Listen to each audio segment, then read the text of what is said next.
The worst guest we've ever had, because people used to ask me who the worst guest was. Yes, always. And I never had an answer, because you don't want to offend anyone. Yes, of course. But then I can now say... For more than 2 decades, Graham Norton has been one of the brightest stars on British television. With his sharp wit, playful humor, and natural charm, Norton has turned celebrity interviews into unforgettable moments of laughter and warmth. His show, The Graham Norton Show, has become a global phenomenon, attracting some of the world's biggest stars to his famous red sofa. Whether it's Hollywood actors, music legends, or British icons, Graham has a unique way of making every guest feel at home. He asks smart questions, makes clever jokes, and always finds a way to keep the atmosphere light. But even for a master of conversation like Graham Norton, not every interview goes according to plan. Behind the laughter and viral clips, there have been a few moments that were deeply uncomfortable. Interviews where the magic didn't quite happen. Now, at 62, Norton has finally spoken about the 6 guests he found most difficult to host. These encounters reveal that even the best in the business sometimes face moments they'd rather forget. Graham Norton was born as Graham William Walker on April 4, 1963, in Dublin, Ireland. He spent his childhood in Clondalkin before moving to the quiet town of Bandon, County Cork. His early life was far from the glamour and lights of show business. His father, Billy Walker, worked for Guinness, while his mother, Rhoda, was a teacher. Even as a young boy, Graham showed the humor and creativity that would later make him famous. He loved making people laugh, telling stories, and performing for family and friends. At school, he was bright but sometimes shy, finding his real confidence when he could entertain others. He went on to study English and French at University College Cork, but soon realized that books and lectures were not his true calling. Instead, he wanted to be on stage, connecting with audiences through comedy and performance. So, with courage and determination, he left Ireland and moved to London to chase his dream, a risky decision that would eventually change his life. Life in London wasn't easy at first. Norton took small jobs to survive while studying at the Central School of Speech and Drama. He struggled financially and emotionally, but never gave up.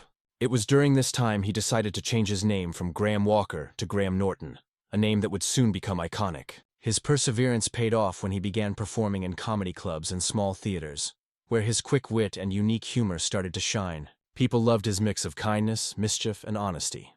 It wasn't long before television producers noticed his talent. Graham's television career began to take off in the mid-1990s. His big break came in 1996, when he filled in as a guest host on Channel 5's The Jack Doherty Show. His lively, spontaneous energy won over viewers immediately. Just 2 years later, he was given his own program, So Graham Norton, on Channel 4.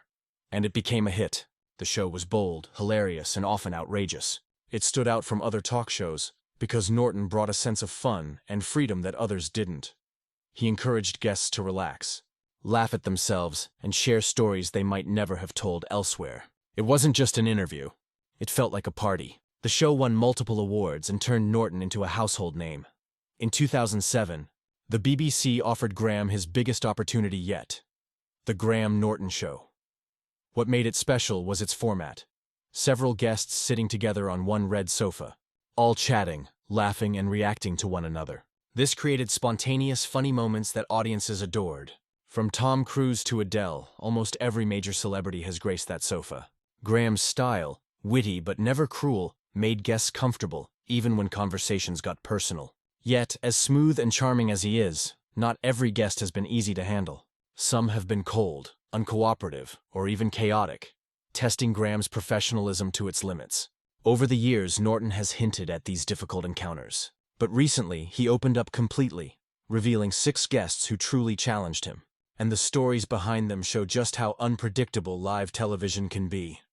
When actor Mickey Rourke appeared on The Graham Norton Show, fans expected an entertaining evening full of humor and charisma. Instead, what they got was one of the most awkward interviews in the show's history. From the moment Rourke sat down, it was clear something was off. He barely spoke, gave one-word answers, and seemed completely uninterested in what was happening around him.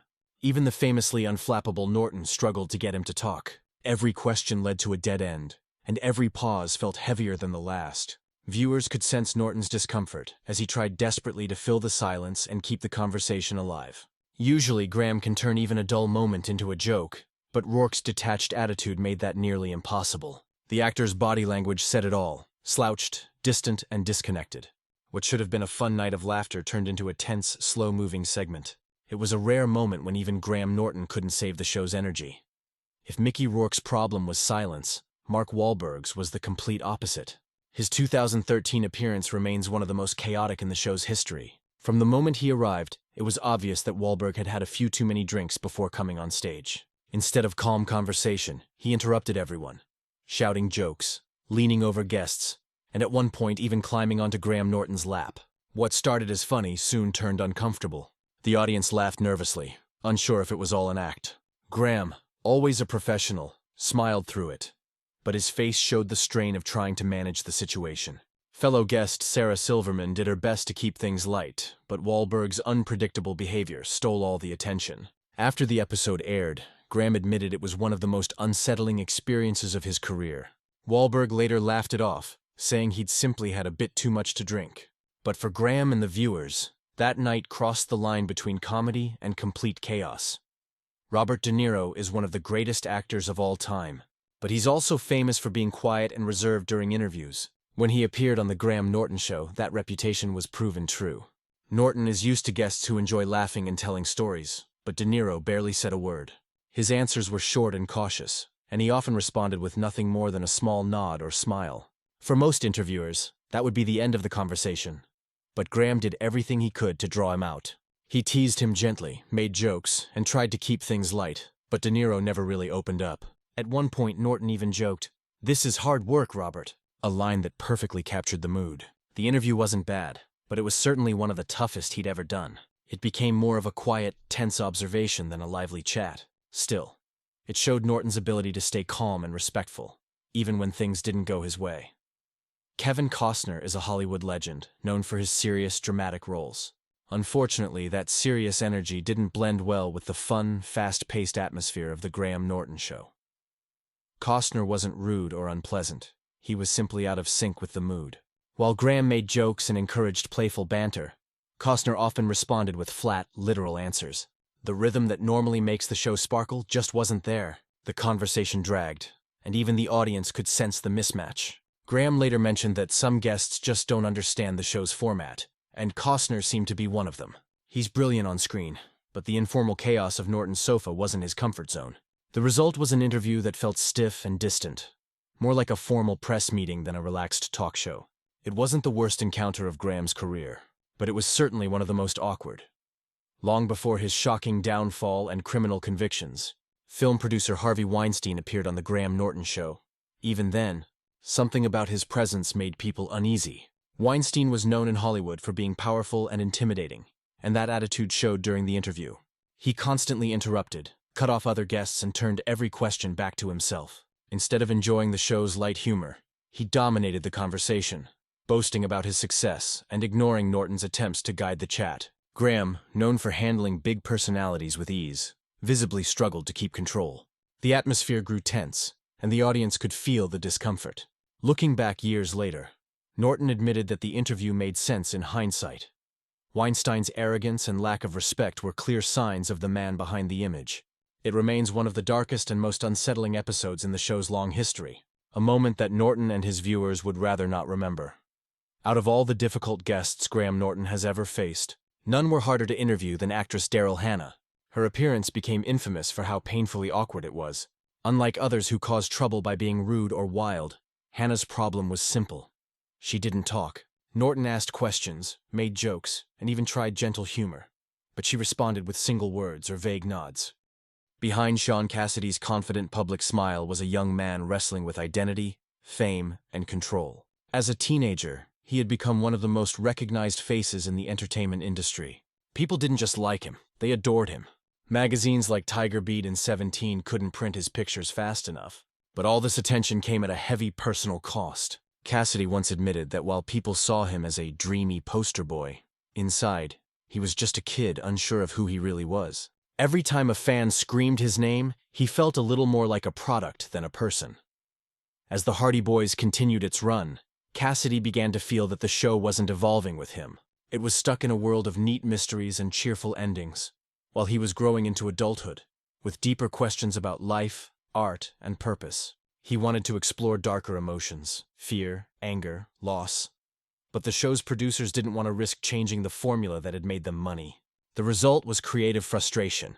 Cassidy felt trapped in a role that no longer represented who he was. The darkness of the Hardy Boys, in a way, began with that inner tension between the star's desire to mature and the industry's desire to keep him frozen in youth forever.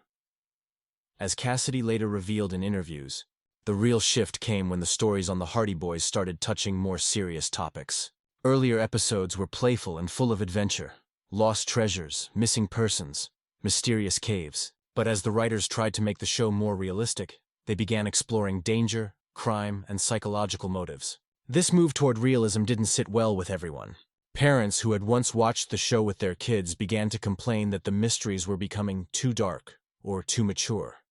At the same time, Cassidy and his co-star Parker Stevenson noticed the change in atmosphere on set. The laughter and lighthearted energy had given way to exhaustion and pressure. Ratings were slipping, competition from other shows was growing, and the network executives started panicking.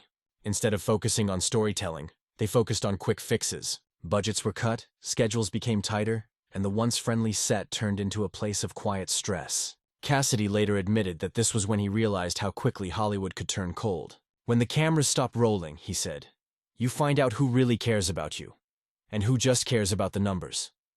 Being a teen idol meant living under constant scrutiny. Cassidy couldn't walk down the street without being recognized. Fans waited outside his home, followed him to airports, and even tried sneaking into studio lots just to get a glimpse of him. To the world, he seemed to have everything: fame, money, success. But the pressure to always be perfect was slowly wearing him down. In his own words, it's one thing to play a detective on TV. It's another to feel like you have to solve everyone else's expectations in real life. He described how exhausting it was to maintain that perfect image. Anytime he appeared tired or serious, tabloids twisted it into a story about arrogance or depression. Every rumor became a headline. Every small mistake became a scandal. For a 19-year-old trying to find his place in the world, that level of attention was overwhelming. It was no longer just about acting. It was about surviving an image that didn't even belong to him anymore. This emotional pressure leaked into the Hardy Boys itself. Viewers could sense that something was different. The once carefree charm seemed forced at times, and even the chemistry between the two leads felt strained. Cassidy wasn't acting with the same sparkle. He was performing through fatigue. That was the real darkness audiences couldn't see. The personal storm behind the smiles. As the show edged into darker storylines, Cassidy began having serious conversations with the producers about tone and direction. He wanted to explore deeper themes, not just surface-level mysteries, but questions about morality and fear. However, the executives at the time believed that audiences weren't ready for such maturity from a teen-centered show. The entertainment industry of the 1970s wasn't as flexible as today's television, where stars often reinvent themselves mid-series. Networks were more cautious, preferring predictable formulas to creative risks. So when Cassidy suggested more realism or psychological complexity, his ideas were politely dismissed. It became clear that he and the show's vision were moving in opposite directions. The result was a creative tug-of-war. Writers wanted to keep the audience engaged. Cassidy wanted artistic evolution, and executives wanted rating stability. That combination rarely ends well. By the final season, the tension had become visible, both on and off camera. In one interview years later, Cassidy said, "The show went dark because I was changing. I wasn't the same kid they hired at 16. But Hollywood doesn't always want you to grow up." That sentence summarized the entire experience. A young artist caught between self-discovery and an industry unwilling to evolve. Eventually, The Hardy Boys was canceled, marking the end of an era for millions of fans.